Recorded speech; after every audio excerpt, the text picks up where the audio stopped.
Why La Nina is delayed. How meteorological department of India ने ये कहा है कि मोस्ट लाइकली सितंबर के एंड में ला नीना की कंडीशंस जो हैं डेवलप हो सकती हैं, और जिसकी वजह से जो मानसून की रेनफॉल है वो और ज़्यादा हो सकती है ओवर इंडिया सब। हाँ, ये ला नीना है क्या, ये बनता कैसे है, और इसके इंडिया पे क्या इम्पैक्ट है, वो हम जानेंगे इस वीडियो में। ला नीना से पहले हम ज़रा देख लें ये एनसो क्या होता है। एनसो यानी एल नीनो सदर्न ऑसिलेशन। वो जो एनसो है वो एक तरह का पैटर्न है विंड का और वाटर के फ्लो का between eastern Pacific and western Pacific region.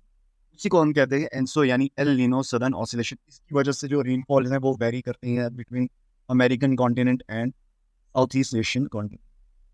Now ये जो एनसो है ये 3 फेजेस में होता है, जिसमें से पहली फेज है न्यूट्रल फेज, दूसरी फेज है एल नीनो फेज, और तीसरी फेज है ला नीना फेज। ये तीनों क्या है, कैसे होती हैं, हम इस पे जरा देखते हैं।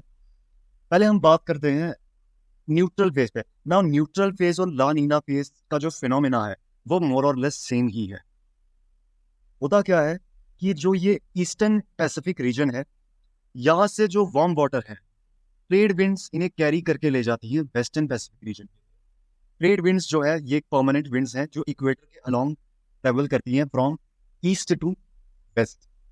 नाउ जब ये जो ट्रेड विंड्स है ये warmer surface water of eastern Pacific region इसे ले जाती है वेस्टर्न पैसिफिक रीजन में, और ईस्टर्न पैसिफिक रीजन में जो कूलर वाटर होता है beneath the surface of the water वो राइज करता है सरफेस तक।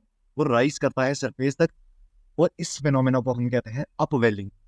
इस अपवेलिंग से एक टेम्परेचर डिफरेंस क्रिएट हो जाता है बिटवीन ईस्टर्न पैसिफिक रीजन और वेस्टर्न पैसिफिक रीजन के बीच। इस टेम्परेचर डिफरेंस की वजह से लो प्रेशर जनरेट होता है ओवर ये वेस्टर्न पैसिफिक रीजन, जिसकी वजह से क्लाउड फॉर्मेशन होती है। ये जो आप रेड पोर्शन देख रहे हैं सारा, ये दिखा रहा है ज्यादा वार्म वाटर, और ये जो ब्लू पोर्शन आप देख रहे हैं ईस्टर्न पैसिफिक, ये दिखा रहा है हमें कोल्डर वाटर। ना इसकी वजह से प्रेशर जो है लो प्रेशर क्रिएट होता है वेस्टर्न रीजन में, ये साउथ ईस्ट एशियन रीजन में, और इसकी वजह से ज़्यादा क्लाउड्स फॉर्म होते हैं और ज़्यादा बारिशें होती हैं एशिया में, और कम बारिशें होती हैं या ना के बराबर बारिशें होती हैं अमेरिकन कॉन्टिनेंट में। ना ला नीना और न्यूट्रल फेज में डिफरेंस है सिर्फ टेम्परेचर के डिफरेंस का। न्यूट्रल फेज में जो डिफरेंस है दोनों रीजन्स के बीच में वो इतना ज्यादा नहीं है। टेम्परेचर में जो डिफरेंस है वो इतना ज्यादा नहीं, जिसकी वजह से लो प्रेशर ज्यादा क्रिएट नहीं हो पाता वेस्टर्न पैसिफिक रीजन में, ज्यादा क्लाउड फॉर्मेशन नहीं होती है, जिसकी वजह से जो रेनफॉल है वो भी बहुत मीडियम होती है। लेकिन ला नीना में जो डिफरेंस है ये बहुत ज्यादा इंक्रीज हो जाता है due to increase the trade winds. Trade winds जो है वो बहुत ज्यादा स्ट्रांग हो जाती हैं, ज्यादा से ज्यादा वार्म वाटर ईस्टर्न साइड से फ्लो करके ले जाती हैं वेस्टर्न साइड पे, जिसकी वजह से ज्यादा लो प्रेशर क्रिएट होता है यहाँ पर, ज्यादा फॉर्मेशन होती है क्लाउड की, और ज़्यादा रेनफॉल देखने को मिलती है हमारे साउथ ईस्ट ऑस्ट्रेलिया और इंडियन सब कॉन्टिनेंट में भी। नाउ जो एल नीनो है वो इसका कंप्लीट अपोजिट है। एल नीनो में हमें देखने को मिलती है weaker trade winds. Weaker trade winds की वजह से जो वार्मर वाटर है ईस्टर्न पैसिफिक ओशन का वो ट्रेवल नहीं कर पाता टूवर्ड वेस्टर्न, जिसकी वजह से जो वेस्टर्न है वो कोल्ड वाटर हो जाता है ओशन का, और जो ईस्टर्न साइड है ओशन की वो वार्म होती है, जिसकी वजह से ज़्यादा लो प्रेशर क्रिएट होता है यहाँ पर, और ज़्यादा क्लाउड फॉर्मेशन होती है, जिसकी वजह से जो हमारा अमेरिकन कॉन्टिनेंट है ये ज़्यादा बारिशों को फेस करता है। नाउ ये था बेसिक एनसो यानी एल नीनो सदर्न ऑसिलेशन, जिसमें 3 फेज है, neutral, El Nino and La Nina. Now ये ला नीना जो इस साल हिट कर सकता है इंडिया को, इसके क्या इम्पैक्ट हो सकते हैं। इसका पहला इम्पैक्ट तो एग्रीकल्चर पे है। हम सब जानते हैं कि इंडिया एक एग्रीकल्चर नेशन है। हमारा मोस्ट ऑफ द एग्रीकल्चर जो है वो मॉनसून पे डिपेंड होता है, यानी ज़्यादा बारिशें यानी ज़्यादा अच्छा एग्रीकल्चरल आउटपुट। अगर एल नीनो इम्पैक्ट करता है तो ज़्यादा अच्छा आउटपुट हो सकता है एग्रीकल्चर में।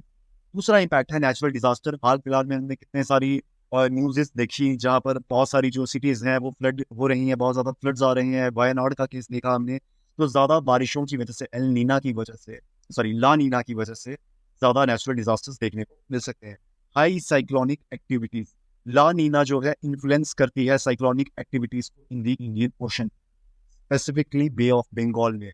ला नीना की वजह से ज्यादा साइक्लोन्स हमें देखने को मिलेंगे इंडिया में। चौथा इम्पैक्ट है सिवियर विंटर्स। ला नीना जो है डायरेक्टली इन्फ्लुएंस करता है हमारे नॉर्थ ईस्ट मानसून को, जिसे हम विंटर मानसून भी कहते हैं। ये इसका ऑफसेट जो है ला नीना का वो लगभग अक्टूबर में होगा, और उसी दौरान जो है नॉर्थ ईस्ट जो मानसून है वो अपने ऑनसेट पे होता है, जिसकी वजह से हमें विंटर्स में ज्यादा रेनफॉल देखने को मिलेगी। और विंटर्स में ज्यादा रेनफॉल यानी ज्यादा कोल्ड भी। मैं ही था आज की वीडियो में। अब मिलते हैं फिर किसी और टॉपिक के साथ। अगर आप इस लेक्चर की पीडीएफ डाउनलोड करना चाहते हैं तो आप ज्वाइन कर सकते हैं मेरा व्हाट्सएप।